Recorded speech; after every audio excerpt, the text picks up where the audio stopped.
Welcome to the Fantasy Formula Podcast, where we use fake money to buy real F1 teams to win imaginary points. I'm Paul, and this is the last episode of our inaugural season of the Fantasy Formula Podcast. And I just want to take a quick second to thank you all for tuning in, for listening. It's been a blast. We appreciate all the support. And we're going to have plenty of content for you in the off season. We're going to deep dive into stats. We're going to do reviews of all the tracks. We're going to do reviews of all the drivers, bios of the new drivers, and see what we can glean from all the information from the previous season. But before we get there, we still get to get through Abu Dhabi. The Constructors Championship is sewn up real world. Max Verstappen wins, and Red Bull is a solid third in the Constructors Championship. So if you want to have Max Verstappen, absolutely go for it. But if you notice yourself being a little bit behind in the points or need to be a little bit more aggressive, Max Verstappen might not be your best bet. So then that brings us to the two lead teams in the Constructors Championship, Ferrari and McLaren. McLaren has a 21-point real-world lead over Ferrari in the Constructors Championship. And you get 25 points for winning, 18 points for second, 15 points for third, on down to 1 point for 10th. What this means is that if McLaren finishes 1-2, then nothing Ferrari can do about it.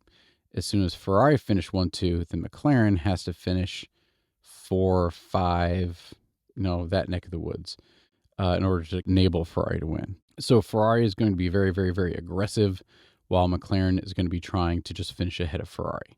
And of course, everyone wants to win. I'm not trying to take that away. For Fantasyland purposes, McLaren is your best bet. Ferrari is going to be ultra aggressive. So Red Bull Racing has 581 points.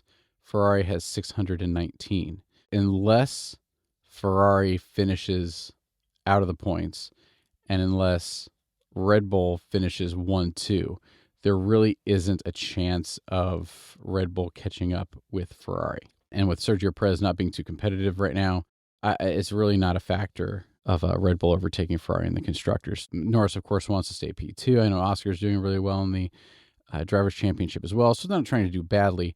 But for the Constructors, where all the money is, McLaren's trying to not lose, Ferrari's trying to win, and Red Bull's just going to hang out and still race solid in case Ferrari crashes out, and then they can maybe do a coup on some points. For us in Fantasy World, it means you want McLaren on your team and you really want Ferrari on your team. Whichever one you want to go heavy for, kind of depends on your aggressive mindset. All my teams are going to have McLaren and Ferrari constructors. Whether you want to go McLaren with some Ferrari or a lot of Ferrari with maybe some McLaren or another off driver like George Russell, it kind of depends on how you want to do that.